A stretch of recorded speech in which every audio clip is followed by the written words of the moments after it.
Welcome back to the Jennifer and Wendy Show. We're hearing more and more of these stories. Some teenage girls at Westfield High School in New Jersey learned last month that fake nude images of them were shared among students. That was a report in the Wall Street Journal, and that is the result of unregulated AI, artificial intelligence.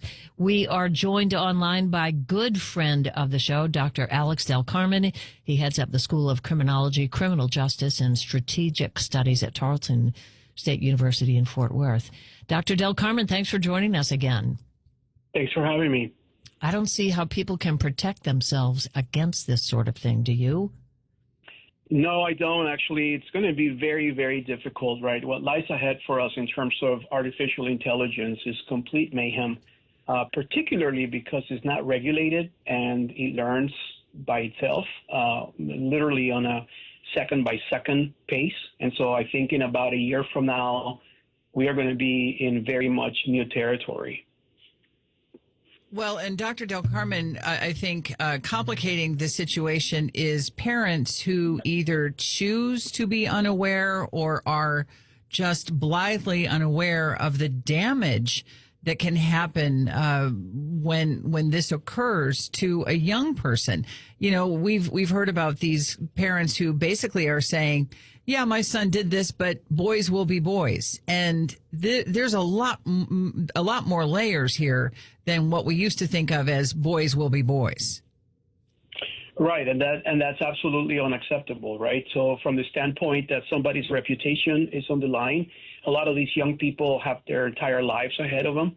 And then on top of that, you know, these are things that are going to stay on the record forever, right? So you have now a fabricated artificial intelligence image of a teenager that is likely going to make the rounds of social media throughout the entire world. That once it's out, you cannot take it back or bring it back and do this qualifier that it's a fake image. And so this person 20 years from now is going to go out there and get a job somewhere, and they're going to say to them, oh, yeah, I saw the picture of you when you were a teenager, and you were nude. You know, you fail our test as far as integrity is concerned. Have a good day. Dr. Del Carmen, am I correct in understanding there's no federal law restricting the creation of faked sexual images of real people? Right. So right now, there aren't any regulatory components at the federal level and in most of our states that actually prohibit or even criminalize this behavior. Part of it is because, as we've seen in the past 50, 60 years, technology is always ahead of the law. And so when we have something new, like in this case, artificial intelligence, which is really not a new concept per se, but it's new in the form in which it's out now, the law is catching up. And so by the time that we have these legal statutes in place, it's going to be a little too late. As somebody said recently, 2023 will be known as the last year where humanity was in charge. Well, and you hate to say this, but we've seen the statistics this year in terms of young people who are so devastated by whatever is happening on social media that many of them are there's suicidal ideation and even worse, some of them are successful. What do you tell frantic parents to do, Dr. Del Carmen?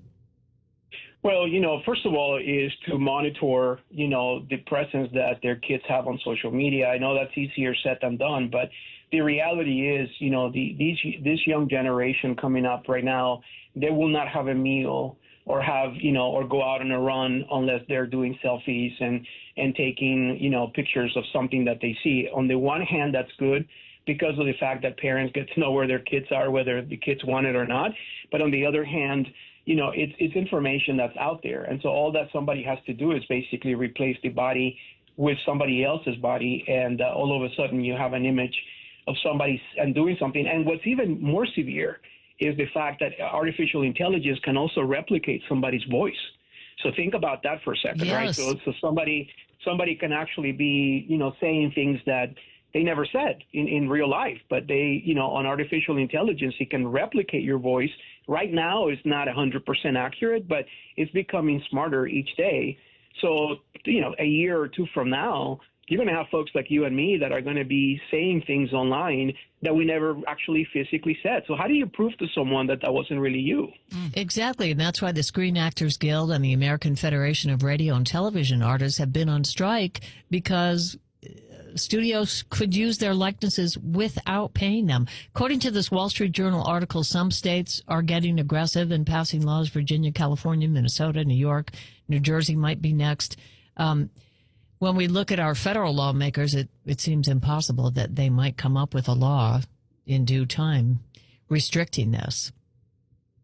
Right, but the fact that we have a law doesn't mean that the behavior is going to be prohibited, True. right, from bad guys doing it. And so also remember, too, that these laws only affect people in the United States. I mean, you have foreign actors that are basically doing this as a hobby, and almost like ransomware right now, you're going to have potentially somebody overseas that's going to basically send an email to whoever saying, oh, by the way, we've got your voice recorded, and we're about to launch the following things to the following people that you care about and your employers and your business clients, unless you give us X number of dollars for us to give you back your voice. And so it's not only a domestic problem, it's an international problem where we have foreign actors that are going to be terrorizing the American people by virtue of that.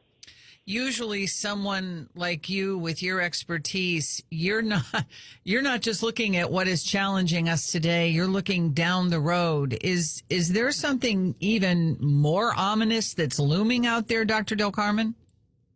Sure, and that's nuclear proliferation, right? So from the standpoint that you could have a hacker that basically makes our government feel that the Russians have their missiles in the air on their way to the United States, and what is the United States going to think and do?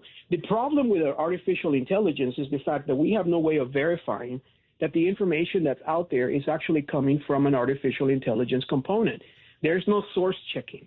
And so by virtue of that, we have no way of understanding at the human level whether or not the production is done fabricatedly or is actually done by somebody with human hands. And so, you know, our national security is at stake. The world's security is at stake. Think about what banks could do.